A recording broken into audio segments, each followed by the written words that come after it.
Kisah Para Rasul pasal 9 ayat 1 sampai 19a. Saulus bertobat.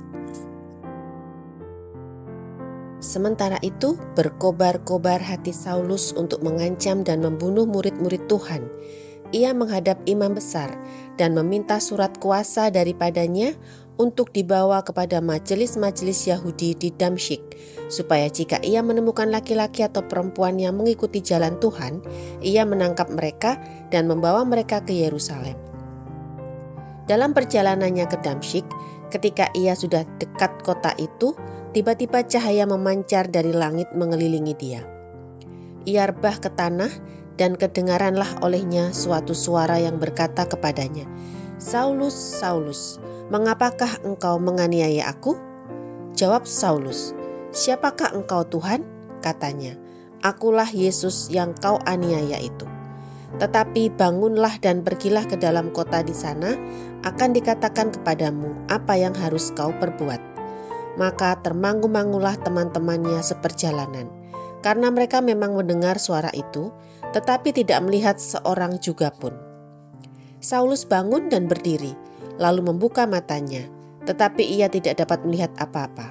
Mereka harus menuntun dia masuk ke Damsyik. 3 hari lamanya ia tidak dapat melihat, dan 3 hari lamanya ia tidak makan dan minum.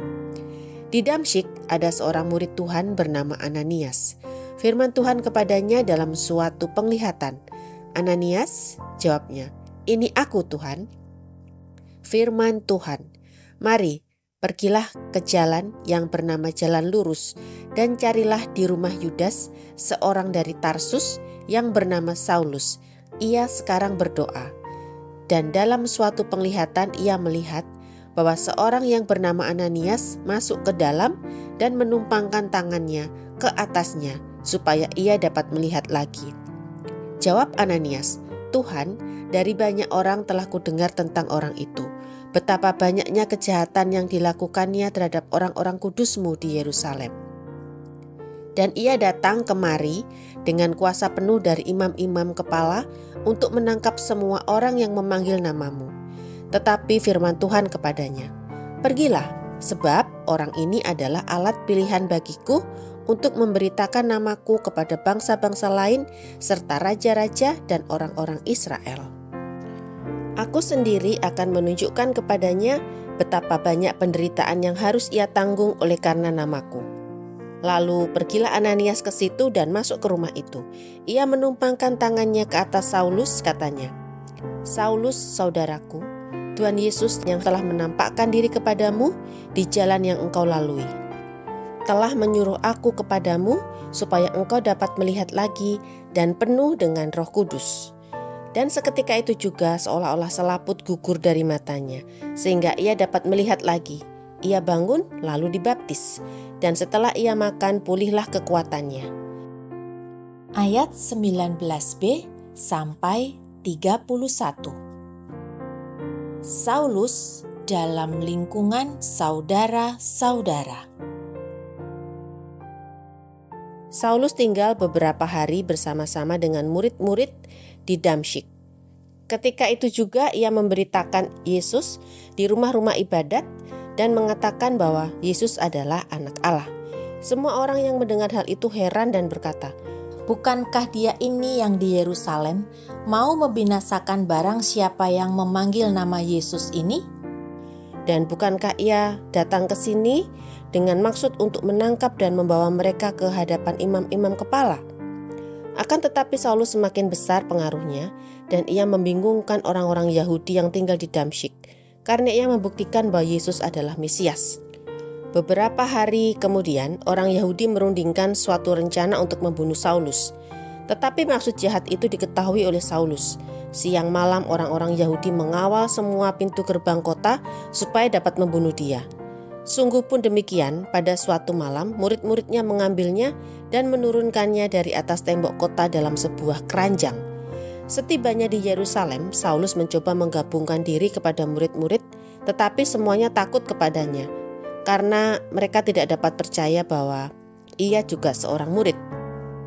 Tetapi Barnabas menerima dia dan membawanya kepada rasul-rasul dan menceritakan kepada mereka bagaimana Saulus melihat Tuhan di tengah jalan dan bahwa Tuhan berbicara dengan dia dan bagaimana keberaniannya mengajar di Damsyik dalam nama Yesus.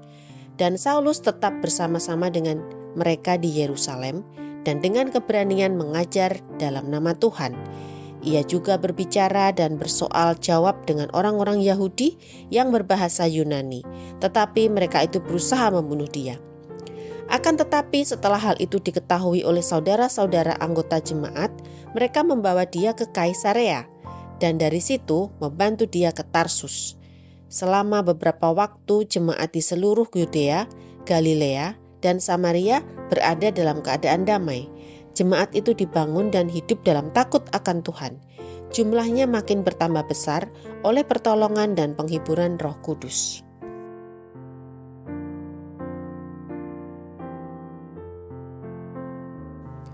Ayat 32 sampai 43. Petrus menyembuhkan Eneas dan membangkitkan Dorkas. Pada waktu itu, Petrus berjalan keliling mengadakan kunjungan kemana-mana. Dalam perjalanan itu, ia singgah juga kepada orang-orang kudus yang di Lida. Di situ, didapatinya seorang bernama Eneas, yang telah 8 tahun terbaring di tempat tidur karena lumpuh. Kata Petrus kepadanya, "Eneas, Yesus Kristus menyembuhkan engkau. Bangunlah dan bereskanlah tempat tidurmu." Seketika itu juga bangunlah orang itu. Semua penduduk Lida dan Saron melihat dia, lalu mereka berbalik kepada Tuhan. Di Yope ada seorang murid perempuan bernama Tabita, dalam bahasa Yunani Dorkas. Perempuan itu banyak sekali berbuat baik dan memberi sedekah. Tetapi pada waktu itu ia sakit lalu meninggal, dan setelah dimandikan mayatnya dibaringkan di ruang atas. Lida dekat dengan Yope. Ketika murid-murid mendengar bahwa Petrus ada di Lida, mereka menyuruh 2 orang kepadanya dengan permintaan, "Segeralah datang ke tempat kami."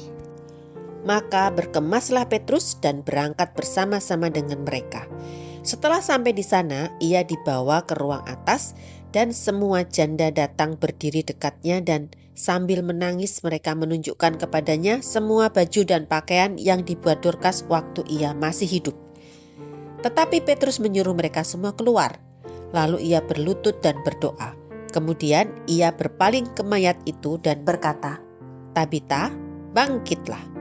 Lalu Tabita membuka matanya dan ketika melihat Petrus, ia bangun lalu duduk. Petrus memegang tangannya dan membantu dia berdiri. Kemudian ia memanggil orang-orang kudus beserta janda-janda, lalu menunjukkan kepada mereka bahwa perempuan itu hidup. Peristiwa itu tersiar di seluruh Yope dan banyak orang menjadi percaya kepada Tuhan. Kemudian daripada itu Petrus tinggal beberapa hari di Yope, di rumah seorang yang bernama Simon, seorang penyamak kulit.